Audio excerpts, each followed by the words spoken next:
Bagaimana simbol logo negara Yahudi Israel? Bendera Israel. Cuman bendera Israel nih Pak Ustadz? Bendera Israel.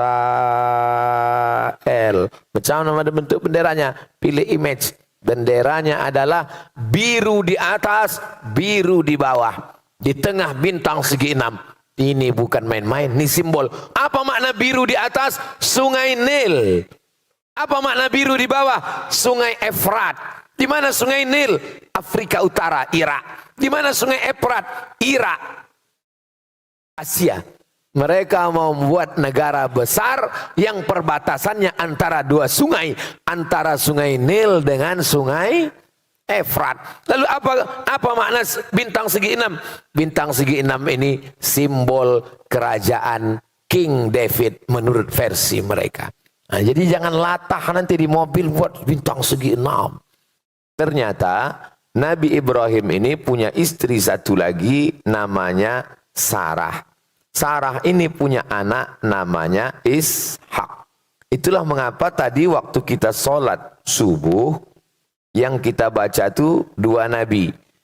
Sallaita ala Ibrahim, Allahumma salli ala Sayyidina Muhammad wa ala ali Sayyidina Muhammad kama sallaita ala Ibrahim wa ala ali Ibrahim. Allahumma barik ala Sayyidina Muhammad wa ala ali Sayyidina Muhammad kama barakta ala Sayyidina Ibrahim wa ala ali Sayyidina Ibrahim. Karena tiga nabi-nabi ini, Nabi Muhammad, Nabi Musa, Nabi Isa, nanti bertemu pada titik yang terdekat adalah Nabi Ibrahim alaihissalam. Nabi Ibrahim punya dua cabang. Cabang pertama Ismail turun ke bawah, itulah dia Muhammad sallallahu alaihi wasallam. Yang jalur Nabi Ishak, Ishak punya anak namanya Yakub. Yakub ini punya dua nama. Nama yang pertama Nabi Yakub, nama lainnya adalah Israel. Jadi anak cucu Nabi Yakub disebut dengan Bani Israel. Saya Abdul Somad, anak cucu saya itu disebut dengan Bani Abdul Somad. Aku lah Bani Israel. Nyari gara-gara namanya ini. Bani artinya anak-anak. Ya Bani, wahai anak-anak. Ya Bani Adam. Berarti anak cucu Adam. Ini anak cucu Adam semua kan? Kalau ada yang tak mengaku berarti anak cucu monyet. Kata Charles Darwin, bukan kata saya. Bani Israel, jadi maksudnya adalah anak cucu Israel. Isra artinya hamba. El Tuhan. Israel hamba Tuhan. Bahasa Arabnya Abdullah. Jadi Pak Ustadz, boleh saya kasih nama anak saya Israel? Boleh. Riwayat hadis ada namanya Israel. Ulama Ustaz. Tapi sekarang jangan. Sedang genting ini. Takutnya tak semua orang ngaji, tak semua orang tahu. Nah, ini tentang Israel. Nama lain dari Nabi Yakub. Nabi Yakub punya anak yang paling ganteng. Namanya Nabi Yusuf. Nabi Yusuf ini punya saudara-saudara. Salah satu nama saudara Nabi Yusuf ini namanya Imran. Imran ini punya anak cucu, cicit ke bawah. Ada dua yang jadi nabi. Satu namanya Nabi Musa, satu namanya Nabi Harun. Nabi Harun ini punya cucu ke bawah. Dua jadi nabi. Ilyasa. Kalau saya tanya, tak usah stres, tak usah cemas. Karena pertanyaan, nanti saya tanya itu saya jawab sendiri. Diam aja lah, ngangguk aja. Nabi Ibrahim punya anak Nabi Ishak. Nabi Ishak punya anak Nabi Yakub. Nabi Yakub itu namanya dua. Satu Yakub, satu lagi Israel. Bani Israel berarti anak cucu Nabi Yakub. Nabi Yakub ini punya anak Nabi Yusuf. Nabi Yusuf ini punya saudara-saudara. Salah satu saudara Nabi Yusuf ini namanya Imran. Imran ini punya anak cucu. Itulah dia Nabi Musa dan Nabi Harun. Nabi Harun ini punya keturunan. Itulah dia Ilyas dan Ilyasa. Nabi Yusuf ini punya saudara. Salah satu saudara Nabi Yusuf itu namanya Bunyamin. Bunyamin ini, itu makanya mereka pakai nama ini Bunyamin. Bunyamin Netanyahu. Bunyamin itu punya anak cucu, ada juga yang jadi nabi, namanya Nabi Yunus. Lalu kemudian saudara Nabi Yusuf ini salah satunya namanya Yahuda atau disebut juga Yahuza. Cucu cicit dari Yahuza ini itu disebut dengan Yahudi. Di antara keturunannya Yahuza ini adalah Daud. Daud punya anak namanya Sulaiman. Jadi di antara cucu cicit ini yang paling besar jadi raja namanya Daud. Dalam referensi barat disebut dengan King David. King David artinya Nabi Daud. Punya anak, itulah dia King Solomon. Itulah dia Nabi Sulaiman. Bahkan ada penulis Indonesia katanya kerajaan Nabi Sulaiman ini sampai ke Yogyakarta. Itulah Sleman. Cucu cicit keturunan Nabi Sulaiman ini turun ke bawah, itulah dia Zakaria. Zakaria punya anak namanya Yahya.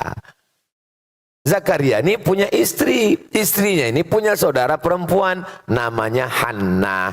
Hannah ini punya suami namanya Imran. Imran ini istrinya Hannah, suaminya Imran, punya anak perempuan namanya Maryam. Maryam punya anak laki-laki namanya Isa. Maka disebut surat itu dengan surat Ali Imran. Imran punya istri Hannah, punya anak Maryam, Maryam punya anak Isa. Makanya nabi-nabi dari jalur Ishak ini, nabi. Dari jalur ini yang Nabi cuma satu, Muhammad sallallahu alaihi wasallam. Jadi kalau ada orang, semoga Allah melaknat Bani Israel. Habislah nabi-nabi itu kena laknat. Makanya hati-hati. Semoga Allah melaknat Israel. Israel mana yang kau maksud, bro? Kalau Israel Yakub, bengkak uncung kau nanti. Maksudnya Allah melaknat negara Israel yang sekarang sedang menjajah Palestina. Ini perlu dijelaskan. Dan ini tak bisa dijelaskan dalam takbir akbar. Ini dijelaskan dalam ngaji subuh. Nah, memang kalau untuk tablik akbar di stadion Tanah Lapang. Tapi kalau untuk ngaji subuh, itu hanya bisa di Masjid Bukit Indah Sukajadi. Jangan kemana-mana, kita teruskan yang setelah satu ini. Dah jelas tentang Bani Israel? Udah jelas? Dah, kalau tak jelas nanti diulang lagi. Saya ini Pak Ustadz sebut nabi-nabi ini berkunang-kunang kepala saya, Pak Ustadz. Memang kalau belum sarapan gitu memang. Nanti udah sarapan diulang balik. Nah, udah masuk lontong sayur, ketupat apa. Oh ya, baru agak paham Pak Ustadz.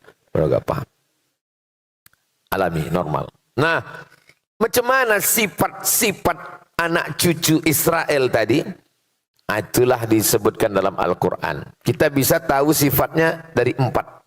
Pertama, Nabi Yusuf dan saudara-saudaranya. Kedua, Nabi Ibrahim. Yang ketiga, Pertama, Nabi Yusuf bersama saudara-saudaranya. Yang kedua, Nabi Musa dalam perjalanannya bersama Bani Israel. Yang ketiga, Nabi Isa. Yang keempat, Nabi Muhammad sallallahu alaihi wasallam. Pertama kita bahas bagaimana Bani Israel bersama Nabi Yusuf dulu. Waja'u ala qamisihi bidamin kadzib.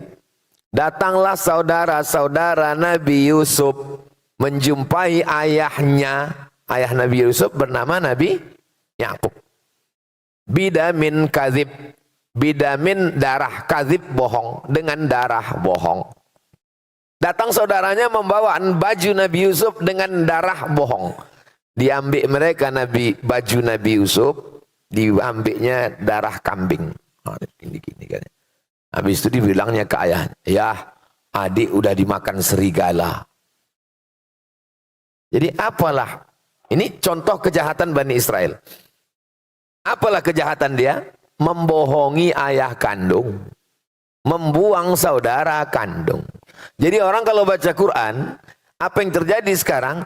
Oh, sedang ayah kandungnya Nabi aja dibohonginya, apalagi PBB. Jadi kalau ada orang, berikut ini perjanjian dengan Israel, orang tidak paham. Tidak mungkin mereka berdusta. Mereka adalah bangsa. Baca Quran. Ayah kandungnya aja Nabi Yakub dibohonginya. Apalagi lah perjanjian bodoh. Ini orang kalau baca Quran paham dia. Kenapa dibuangnya Nabi Yusuf nih ke dalam sumur? Gara-gara nih Nabi Yusuf cerita ke ayahnya. Inni ara fil manam. Inni ra'aitu ahada asyara kaukaba. Inni ra'aitu ahada asyara. Aku melihat 11 kaukaba. Kaukaba bintang. Wasyamsa wal qamar, matahari dan bulan. 11 bintang, matahari dan bulan. Itulah yang dinyanyikan dulu dalam sebuah lagu nasyid. 11 bintang matahari bersujud padaku. Tak hafal saya syairnya, itu gitu bunyi. 11 bulan bintang dan matahari bersujud padaku. Ra'aituhum li sajidin. Kulihat mereka bersujud kepadaku. Apa kata Nabi Yakub, ayah Nabi Yusuf? La taqsus ru'yaka ala ikhwatik. Jangan kau ceritakan mimpimu ini kepada saudara-saudaramu. Fayakidu laka kaida. Nanti mereka melakukan tipu mus. Ya. Apa pelajaran dari sini? Orang Yahudi tak siap menerima mimpi. Mimpi antum aja dia tak siap menerima. Padahal baru mimpi. Maka cerita mimpi itu sampai kepada nyatanya. Mereka bawalah adiknya ini untuk lengkapnya lihat surat Yusuf. Jadi di antara rahasia kenapa kiai-kiai kalau datang ibu hamil, Pak Kiai, alhamdulillah saya hamil. Apa kata Pak Kiai? Banyak-banyak baca surat Yusuf. Supaya apa? Supaya tahu bagaimana kejahatan Yahudi. Cuman kadang ibu-ibu hamil ini salah sangka. Disangkanya biar anaknya ganteng macam Nabi Yusuf. Pas anak itu lahir komplain. Tengok hitam. Pak Kiai katanya baca surat Yusuf anak ganteng. Iki kok ireng. Kiai orangnya sabar, tak mudah marah. Ditanyanya balik, bojo nendi? Iki ya bodoh. Jadi mereka dulu punya firasat yang luar biasa. Bagaimana anak-anak ini supaya imannya kuat seperti Nabi Yusuf melawan saudara sendiri. Kenapa mereka membunuh bangsa Arab? Padahal kalau dipertemukan ada pada satu nasab Nabi Ibrahim. Oh saudaranya sendiri aja. Nabi lagi dihitukannya. Apalagi lah bangsa Palestina. Jadi orang kalau membaca Quran. Oh. Itu jangan-jangan Israel itu.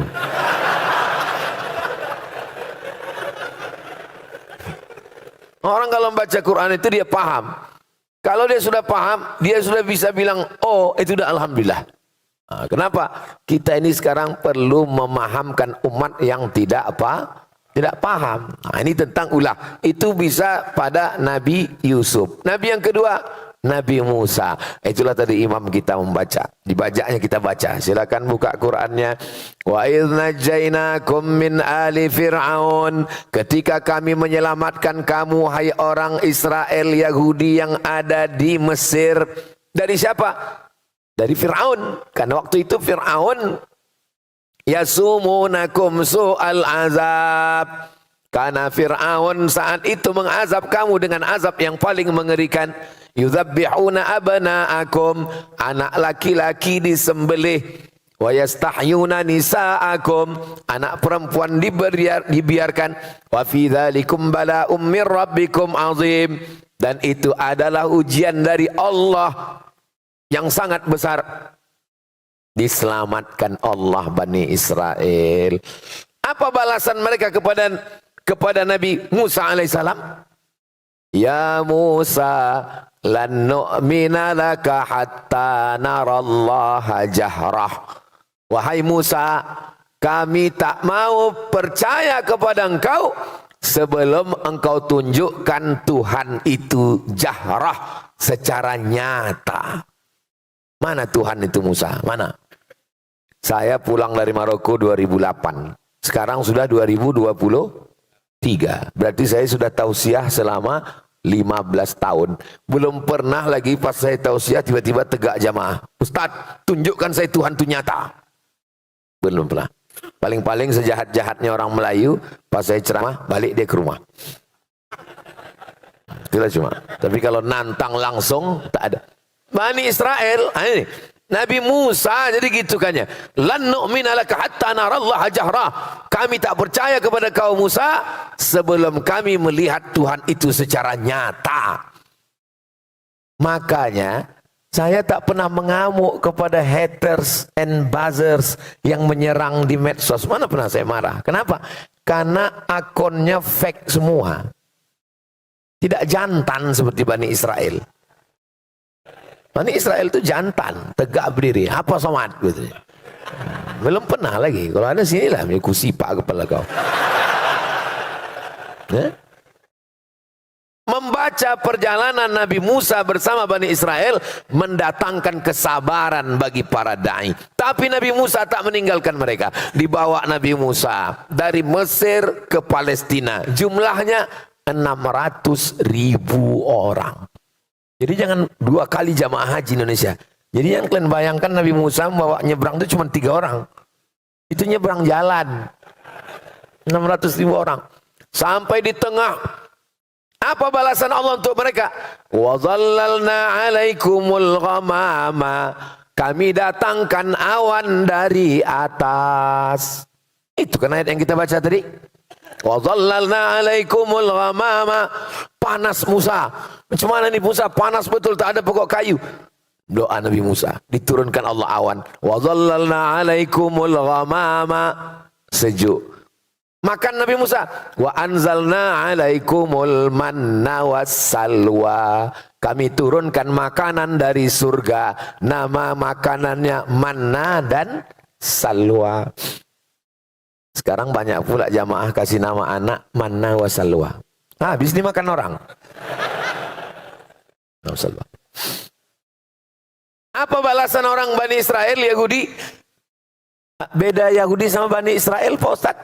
Anak cucu Israel Yakub disebut dengan Bani Israel. Anak cucu Yahuza disebut dengan Yahudi. Semua Yahudi Israel. Tapi tidak semua Israel Yahudi. Umumnya Israel. Umumnya Israel. Tapi tidak semua Yahudi Israel. Maka mereka pakai nama yang umum, disebutlah negara itu dengan Israel. Untuk mencakup semuanya. Diturunkan awan, biar supaya tak panas. Dikasih manna wa salwa. Apa kata mereka kepada Nabi Musa? Ya Musa, wahai Musa, ud'u lana, mintalah kepada Tuhan wahai Musa. Mimma yukhrijul ard, yang dikeluar bumi, mim baqliha, sayur-sayur, wa qissaiha, qissa itu bentuknya macam timun, tapi bukan timun, macam timun. Wa fumiha, bawang merah, wa adasiha, kacang adas, wa basaliha, bawang putih, wa fumiha, bawang putih, wa adasiha, kacang adas, wa basaliha, bawang merah. Apa pelajaran dari sini? Misalnya saya nih pergi ke Kalimantan Barat, datang Ustadz Lukman, dikasihnya lah makanan. Taklah sanggup pula saya bilang, Ustadz Lukman ada kerupuk jengkol enggak? Kan segan kita kan? Sama Ustadz aja segan kita. Bani Israel nih, ke Nabi pula sanggup dia begitu. Nah, Musa, bisa tak bawang merah, bawang putih? Yang betul-betul apa maksudnya? Kurang ajar. Inilah otak-otak Yahudi, otak-otak Bani Israel. Minta bawang merah, minta bawang putih, minta ini. Apa kata Allah menegur mereka? Atastabdiluna alladhi huwa adana billadhi huwa khair. Kalian sudah dikasih makanan terbaik dari surga, kenapa pula kalian minta makanan adna yang kualitasnya rendah, tak ada apa-apanya? Begitulah perjalanan.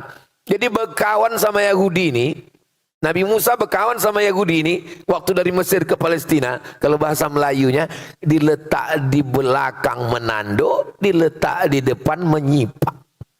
Suruh dia di depan, kita di belakang, sipaknya kita. Kita di depan, dia di belakang, tanduknya kita. Jadi kalau ada kawan di Batam ini begini, ini otak-otak Yahudi. Mesti diganti otaknya ini dengan otak-otak. Lalu kemudian perjalanan pun berlanjut. Nabi Musa naik ke atas bukit Tursina. Kami naik ke atas bukit Tursina ini jam 12 malam.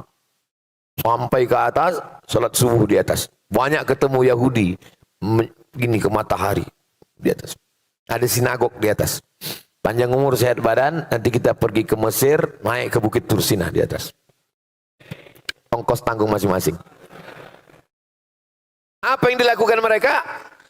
Mereka buat di bawah bukit Tursina itu patung lembu Samiri.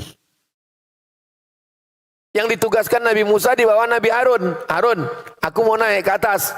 Kau jaga di bawah ya. Turun ke bawah, terkejut Nabi Musa. Ittikhadhikumul ijla. Kamu sudah menjadikan patung lembu. Kamu sembah patung lembu. Fatubu ila bariikum. Bertaubatlah kalian kepada Allah. Faqtulu anfusakum. Bunuhlah diri kamu. Fataba alaikum. Allah menerima taubat kamu. Nabi Musa menarik jenggot Nabi Harun. Kenapa kau biarkan mereka menyembah patung anak lembu ini, wahai Harun? Apa kata Nabi Harun? Ya bena umma, wahai anak emakku. Ya bena umma, wahai anak emakku. Innal qauma stad'afuni, mereka menekan aku, wa kadu yaqtulunani, mereka hampir membunuh aku. Nabi Harun mau dibunuh, Nabi Musa ke atas sebentar mereka lawan, dibuatkan pula patung anak lembu. Kalau bahasa kitanya dari sifat-sifat tadi apa? Satu kata, degil. Lalu kemudian perjalanan dilanjutkan. Nabi Musa tidak meninggalkan mereka, tetap melanjutkan perjalanan. Sampai di tengah perjalanan, nampak kaum paganisme, penyembah berhala. Apa kata Nabi Musa? Itu tengok penyembah berhala. Menengok penyembah berhala itu apa kata Bani Israel? Ya Musa ij'al lana ilahan kama lahum alihah. Wahai Musa, buatkan kami Tuhan sebagaimana Tuhan mereka. Saya membaca Quran ini, untung tak saya banting Quran, na'udzubillah. Saking geramnya menengok. Dimintanya buatkan kami patung Tuhan macam mereka, sebagaimana mereka punya Tuhan, buatkan kami Tuhan. Nabi Musa punya kesabaran yang luar biasa, tapi malang tak dapat ditolak. Nabi Musa tidak sampai ke Palestina, meninggal di gurun Sahara. Yang menyampaikan, membawa ke sana murid Nabi Isa, namanya Yusha bin Nun, yang dikenal nama Yusha, bahasa Arabnya Yusha, Joshua, tulisan Inggrisnya. Bani Israel dengan Nabi Yusuf sudah, Bani Israel dengan Nabi Musa sudah. Sekarang bagaimana dengan perlakuan mereka kepada Nabi Isa? Surat Ali Imran. Iz qalat imra'atu, perlakuan Bani Israel terhadap Nabi Isa bisa dilihat dalam dua surat. Surat yang pertama atas nama ibu Nabi Isa, surat Maryam. Perlakuan yang kedua bisa dilihat dalam surat datuk Nabi Isa, Al-Fatihah, Al-Baqarah, Ali Imran. Idh qalat imra'atu Imran, ingatlah ketika istri Imran berkata, Rabbi inni nazartu laka ma fi batni, aku bernazar anak yang ada dalam perutku ini kalau lahir nanti akan aku jadikan dia muharrara. Arti muharrara, penjaga Baitul Maqdis. Ya Allah, kalau lahir anakku nanti ku jadikan dia penjaga Baitul Maqdis. Falamma wada'atha qalat rabbi inni wada'tuha unsa. Ketika anak itu lahir, ternyata anaknya unsa. Unsa, perempuan. Menjaga Baitul Maqdis mesti laki-laki, tak bisa perempuan. Wa inni sammaituha Maryam. Maka anak ini aku kasih nama Maryam. Wa inni u'idzuha bika wa dzurriyyataha minasyaitonir rajim. Jagalah anak ini dan keturunannya dari godaan syaitan.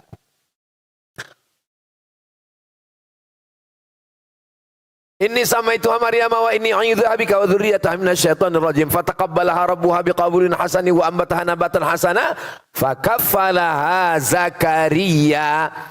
Anak itu diasuh oleh Zakaria. Karena Imran meninggal, Maryam anak yatim dijaga oleh Zakaria. Diletakkan satu tempat namanya mihrab. Kullama dakhala 'alaiha Zakaria al-mihrab, setiap kali Zakaria masuk ke dalam mihrab, wajada 'indaha rizqa. Ditengoknya banyak buah-buahan, makan makanan. Musim dingin, musim panas ada makanan khusus. Nabi Zakaria heran.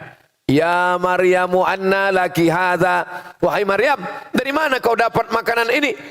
Qalat, Maryam berkata, Innallaha yarzuqu man yasha'u bighairi hisab. Allah kalau sudah mau memberi rezeki, tak ada yang bisa menduga-duganya. Ini datang dari Allah. Allah sudah mengkhususkan Maryam dari sejak dalam kandungan ibunya. Lalu kemudian Allah kirim malaikat Jibril. Arsalna ilaiha ruhana. Kami kirimkan malaikat Jibril kepada Maryam.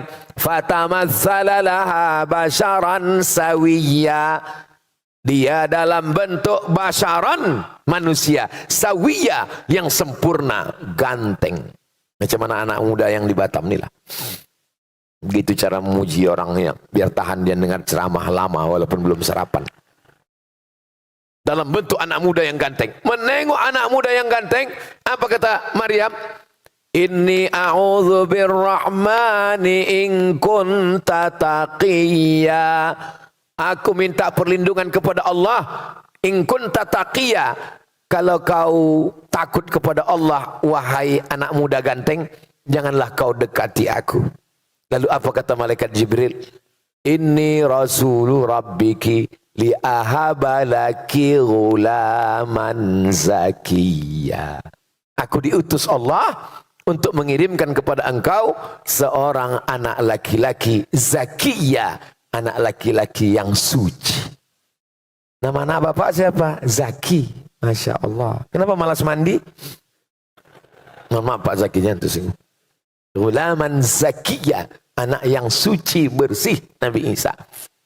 Lalu kemudian dia pun hamil, mengandung anak. Ketika hamil, datanglah fitnah orang Yahudi. Apa kata orang Yahudi? Maryam sudah berzina dengan si Joseph tukang kayu. Orang Yahudi menuduh Maryam berzina, berarti Nabi Isa anak zina. Siapa yang membersihkan tuduhan itu dalam sejarah? Islam.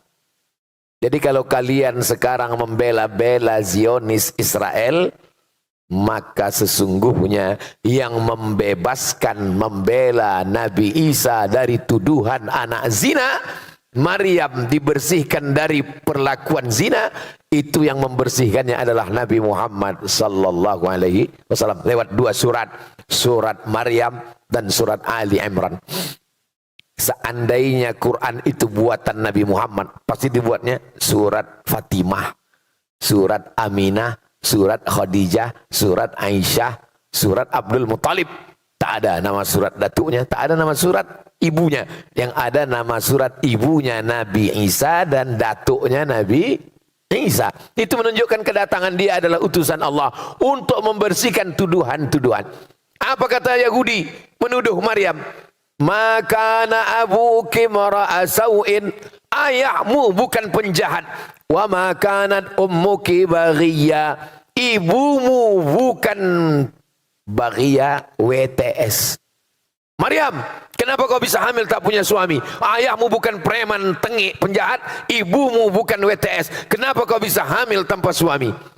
Nah, Maryam diam. Wa asyarat ilaih. Dia hanya menunjuk bayinya, Isa yang baru lahir, ditunjuknya gini. Ini bukti kalau Yahudi ngomong ngejek kita, maka jawabannya adalah Diam. Fa'asyarat ilaih. Dia hanya menunjuk anaknya. Makin marahlah Yahudi tadi. Apa kata mereka? Kaifa nukallimu man kana fil mahdi sabiyya. Bagaimana kami mau bicara dengan anak bayi yang belum bisa bicara, wahai Maryam? Maryam diam. Akhirnya mereka pun kembali meninggalkan Maryam dalam keadaan baru saja melahirkan anak. Bagaimana cara Allah menyelamatkan Maryam dan anaknya? Wa huzzi ilaiki bi jiz'in nakhlati. Wahai Maryam, goncangkan pundakmu ke pangkal pokok kurma, tusaqit alaiki rutaban janiya, akan gugur buah kurma. Itulah maka anak kecil yang baru lahir dikasih kurma. Ustaz Somad, ini ada kurma, tolong kunyahkan anak saya, namanya tahnik, saya kunyah. Mana anaknya? Tengok, udah taman SD. Apalah orang. Nah, sampai mana tadi? Itu lupa pula gara-gara anak SD minta tahnik tadi. Begitulah perlakuan mereka. Nabi Isa ini berdakwah. Berdakwah Nabi Isa, jumpalah sama Yahudi. Kata Nabi Isa, dibawa Nabi Isa ikan yang udah mati. Kata Nabi Isa, kenapa ikan ini, kata Nabi Isa, ikan asin, kenapa ikan ini busuk? Kata Yahudi, ya ikan kalau sudah naik ke atas busuk lah. Kata Nabi Isa, ikan ini bukan busuk, tapi karena garamnya sudah tak asin lagi. Karena ikan walaupun mati, kalau dikasih garam bisa busuk? Tidak. Jadi ikan asin. Maksud Nabi Isa menyindir mereka. Kenapa Bani Israel ini rusak? Karena garamnya sudah tak asin lagi. Yang dimaksud dengan garamnya itu adalah ulama. Karena ulamanya tak baik, maka ikan busuk. Jadi kalau nampak umat ini mulai mengalami pembusukan, seperti ucapan Nabi Isa. Karena garamnya sudah tak asin lagi. Mudah-mudahan garam kita tetap asin insya Allah. Pakailah garam beriodium. Tersinggung mereka, marah dengan Nabi Isa. Itu asal muasal mereka sakit hati dengan Nabi Isa. Lalu kemudian mereka ada kurban. Kurban mereka pakai burung merpati. Kurbannya tidak pakai lembu, pakai sapi, pakai kerbau, pakai burung merpati. Pendeta-pendeta Yahudi ini beternak burung merpati, dibuatnya kurban setahun 2 kali. Biar supaya apa? Biar bisa jualan burung merpati. Marah Nabi Isa kritik. Apa ini kalian bisniskan ini? Kalian jadikan agama ini sebagai materi uang. Akhirnya mereka marah, tersinggung dengan Nabi Isa. Bersekongkollah orang Yahudi dengan penguasa Romawi. Mencari murid Nabi Isa untuk menunjukkan mana persembunyian Nabi Isa. Murid-murid Nabi Isa solid. Wa idh qala Isa ibn Maryam lil hawariyin. Ketika Nabi Isa berkata kepada murid-muridnya hawariyin, man ansari ilallah, siapa yang akan menolong aku menegakkan agama Allah? Qala al hawariyun, murid Nabi Isa berkata, nahnu ansarullah, kami akan menolong. Tapi rupanya di antara murid ini ada satu pengkhianat, namanya Yudas Iskariot. Ditunjukkannya persembunyian Nabi Isa. Dia dapat 300 keping uang emas. Bersekongkol antara tokoh agama Yahudi dengan tokoh politik Romawi mau menangkap Nabi Isa. Pengkhianat 3. Pengkhianat, politik Romawi, tokoh agama Yahudi berkoalisi 3 untuk menangkap Nabi Isa alaihissalam. Turun mukjizat. Wa ma qataluhu, mereka tak berhasil membunuh Nabi Isa. Wa ma salabuhu, mereka tak berhasil menyalib Nabi Isa. Walakin syubbiha lahum, ada satu orang laki-laki yang diserupakan wajahnya.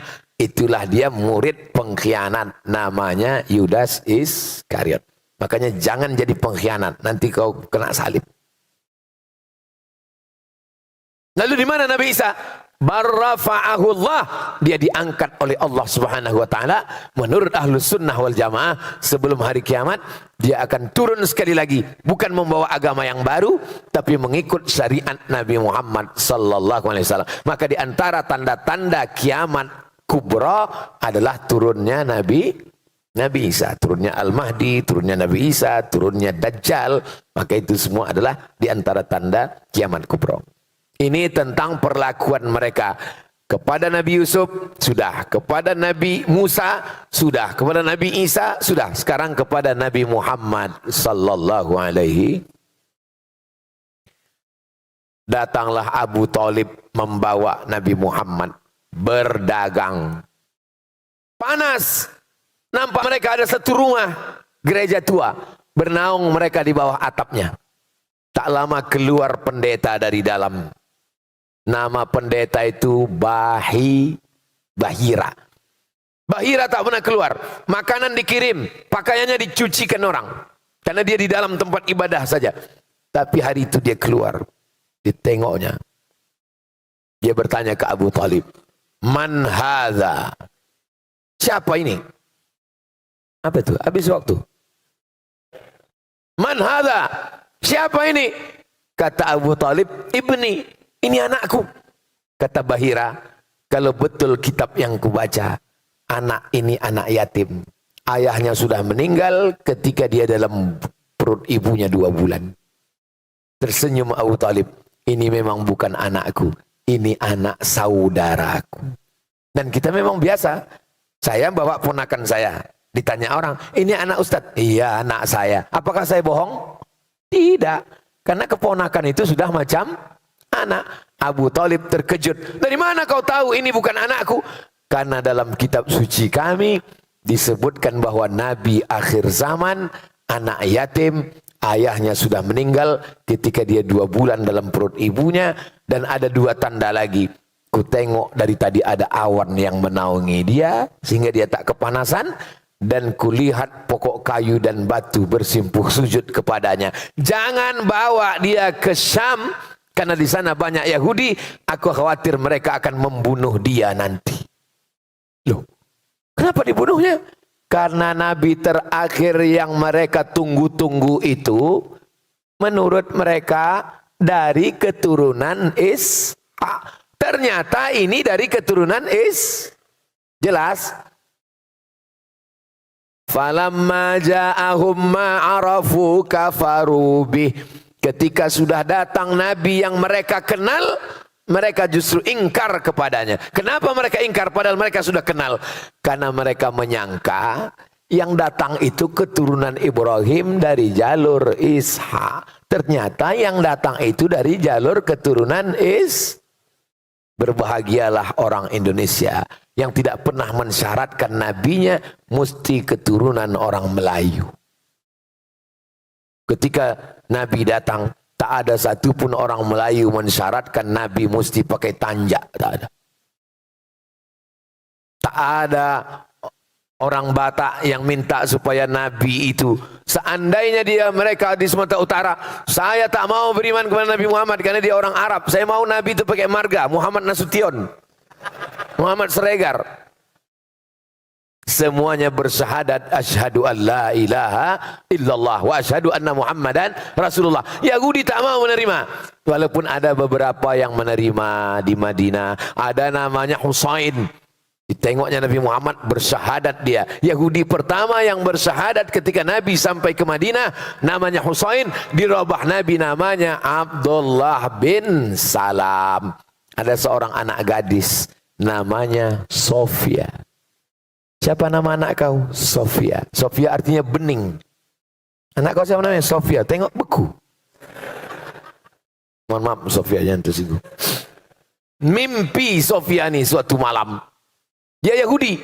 Sofia ini Yahudi. Yahudi Madinah. Di Madinah itu ada Yahudi Pak Ustaz. 4 Yahudi Madinah. Yahudi Bani Nadir, Yahudi Bani Quraizah, Yahudi Qainuqa, Yahudi Khaybar. Di Madinah. Nabi bertetangga dengan orang Yahudi. Salah satu anak perempuan Yahudi ini namanya Sofia.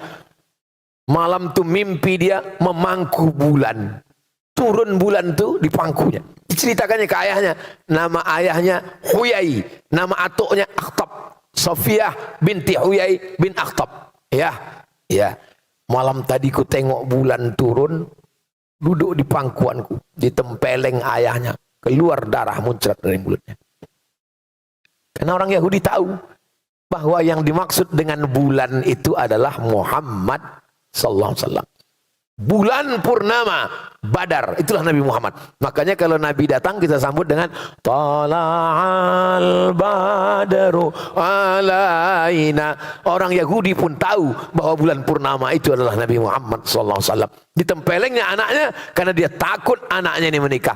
Takdir tak bisa ditolak. Akhirnya Nabi tetap menikah. Maka istri Nabi salah satunya adalah orang Yahudi, namanya Sofiyah binti Huyai bin Akhtab. Nabi diundang.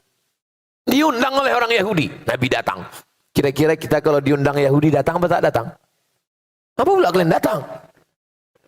Nabi datang karena statusnya waktu itu dia berkuasa, dia kuat. Tapi kalau kita lemah datang, berarti kita mengakui kekuatan mereka. Nah, ini hati-hati, jangan berdalil dengan perbuatan Nabi. Tengok dulu konteksnya.